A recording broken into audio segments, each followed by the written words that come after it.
Welcome to Wild Soul Rising, a podcast where we go from chaos to clarity, from self-doubt to self-trust. This is where we rise together. Welcome to episode 1. This is going to be a space for deep healing, raw truth, and stepping into our worth together. I wanted to make this podcast because the journey from living small, lost in cycles of struggle to fully owning my life has truly been radical, and it has only been in the last 7 months. And I wanted to start sharing now, so then that way things are still fresh. It's still in the middle, like things are still messy. And I feel like a lot of podcasts or a lot of shows is like after someone has made it all the way through. And yes, I think that there is something to speak to when it comes to speaking from scars and not wounds. I've always loved that quote. Yes, like there should be some healing, but I do want to share some of the messy middle with you all too. Just to show you what's truly possible when you start choosing the fuck out of yourself. So this podcast is for women who are just done settling, whether it's in toxic relationships, codependency, feeling stuck in unhealthy habits, patterns, including thought patterns, and yes, even addiction. This isn't just about breaking free from what's holding you back. It's really about running towards the joy, the freedom, and the peace. What I know, you are wildly worthy. You just have to claim it. And throughout this podcast, I'm going to be asking you some introspective questions to just start your reflection journey so you can truly start listening to your intuition as well. These will be baby steps. If you are already able to listen to your intuition, then just take these as different journaling prompts that you can use throughout your day. So here's the first two. Where in your life do you feel like you're just surviving instead of thriving? And by that, I mean, like, not elusively, right? What in your life doesn't feel good? What certain tasks are you going to do? The job? What things are you saying yes to that really in your body don't feel good? Yes, of course, none of us like doing the dishes or whatever. Some people do, but those aren't the things I'm talking about. Like, what obligations are you saying yes to? What plans are you saying yes to that your body is screaming at you to say no? Or what plans or different hobbies or things of interest, areas of interest in your life are you not going after, even though it's a full body yes, and you're ignoring it? I really want you to think about those things. That is your intuition pulling you towards what you want to do. And sometimes that feels scary if it's something new. Hey, like recording a podcast when you've never recorded one in your life. Those things, you have to run towards the joy. And question 2 ties into the tail end of that. What's one thing you know deep down you're meant for, but the fear is holding you back? Fear has held me back in so many spaces and places and kept me from experiencing true joy. One thing that I love to do actually these days is whenever I have the chance to be silly, I'm going to take it. If my daughter is asking me to learn some hip hop dance with her that I have no coordination or business doing in a gym in your local community where there are people everywhere, guess what? I'm just going to say yes. When I used to be terrified, right? Like these are ways that you can run towards your joy. What experiences are you missing out on because you're scared of being judged? And I get it. And I'm not foolproof in this by any means. Like I haven't mastered this, but there are just so many different things that we hold ourselves back from when we're here to experience joy and find purpose in life. What are we doing holding ourselves back from any of it? We get one shot at this. Why not experience as much good as we can? So why listen to me? What have I been through? What have I not been through should really be the question. I mean, everything really started in college when I was partying my ass off. I mean, I partied for 2 decades. Really hard for most of it, to be honest. I've also been married, divorced, engaged after that. Alcoholism that landed me in AA, which honestly I love. It is my safe space. Chasing validation, settling, ignoring my intuition because I didn't even know how to listen to it or ask myself questions or what I was even feeling in my body. Oh my gosh, you name it. I have probably been through it.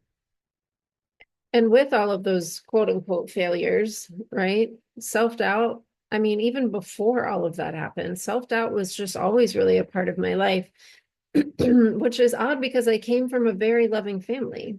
They never stifled my dreams. They told me I could be whatever I wanted, whatever I set my mind to, I could do it. They never stifled me. They never held me back. They never put me down. So why did I feel so unworthy? How we internalize things is crazy and can lead to a whole host of destructive thought patterns, right? Like, even if your parents are loving and supportive, I've met so many people where they're like, I had such a great childhood growing up. I don't know why I'm like this.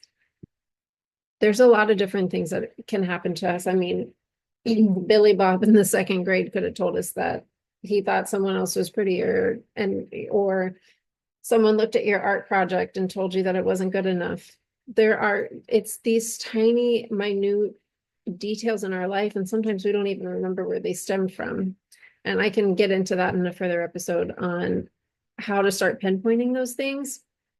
But truly, the way that we have internalized things, and especially for me, that is what happened. And when we let those voices rise, they take over and just disconnect us from our bodies, our true essence, our intuition, our higher power, whatever you may call yours. I call mine, sometimes it's universe, sometimes it's the divine, sometimes it's source, sometimes it's God. Whatever you call it, when you're disconnected from your higher power, no good is coming out of it. I can tell you that. You are giving up a huge chunk of your power. So I've had many breaking points really throughout this entire journey of life. They've all led to monumental growth that got me to where I am today.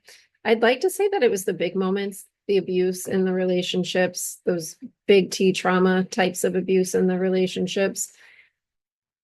But it honestly wasn't even that. And even with the alcohol, it wasn't a big moment.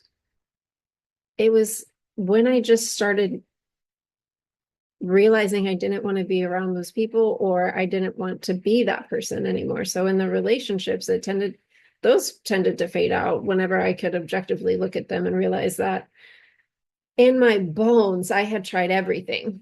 I tried everything. I gave it my all. And I finally got to places where I knew they were never going to heal or grow to change the behavior. That's when I left, not the big moments. So if you have experienced some trauma and you have stayed, girlfriend, so have I.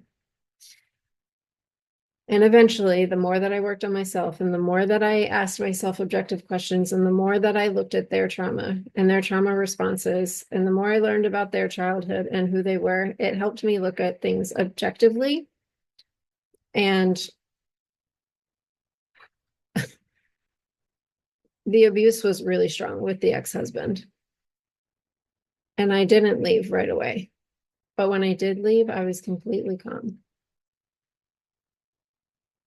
And if you're sticking it out right now, you're not alone and you can reach out to me at any time.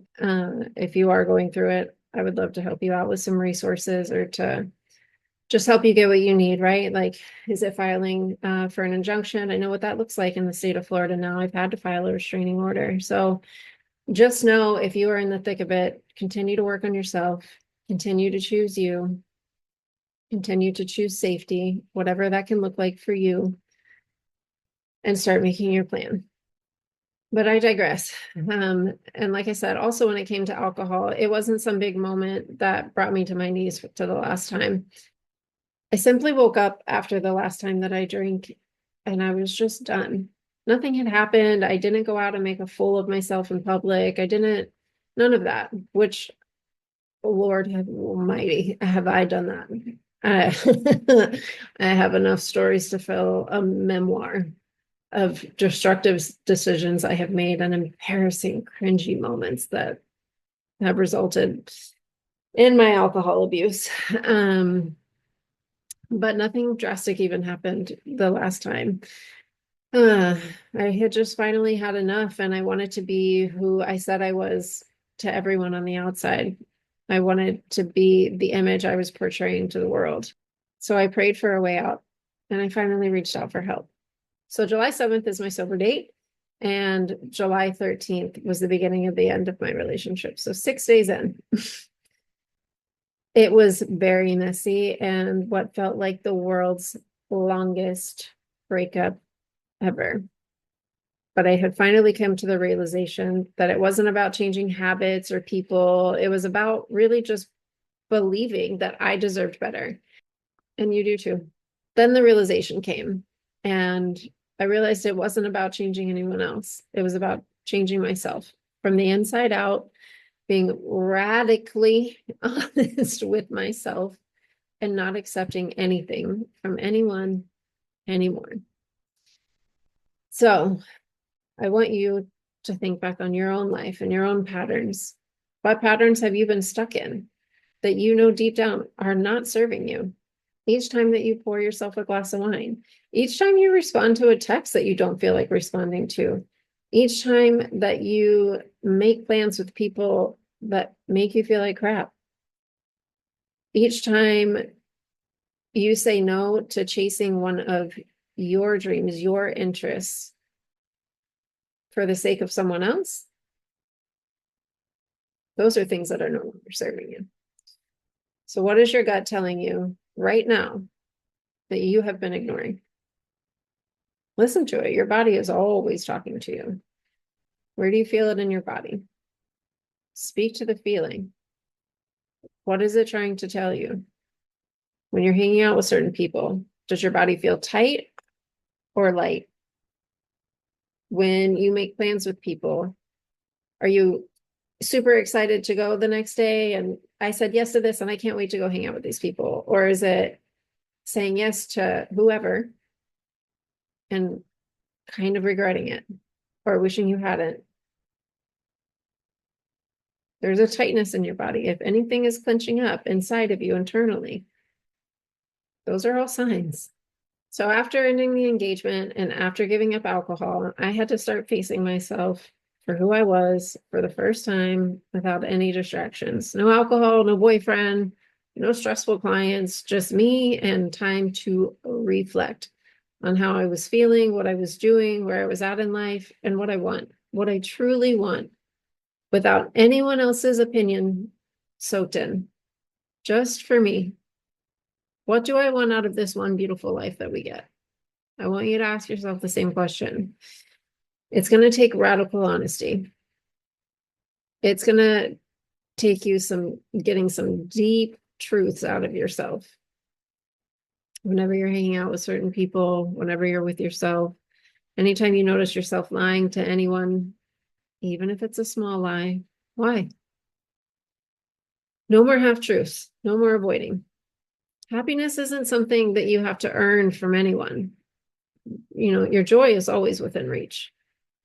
We just have to stop settling for less.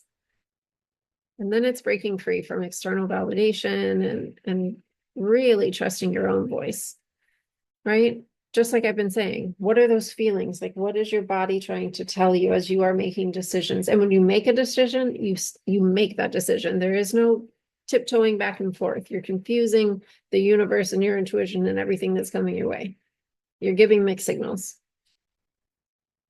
You got to cut it out. And that, again, can look like following your own heart, taking no exceptions, saying yes when you mean yes and no when you mean no. Lately, I've been making it a game just to see how things would turn out, right? Like, how good can this get? Because every time I listen to my intuition, even when making the hard decisions, even when they were scary, right? Even when they're scary, when I listen to myself, it might not show up the next day, but everything that I've been working towards and striving for, because it's something that will bring me joy, it has been delivered to my doorstep because I keep taking aligned action. Again, like this podcast, it was put on my heart to do it.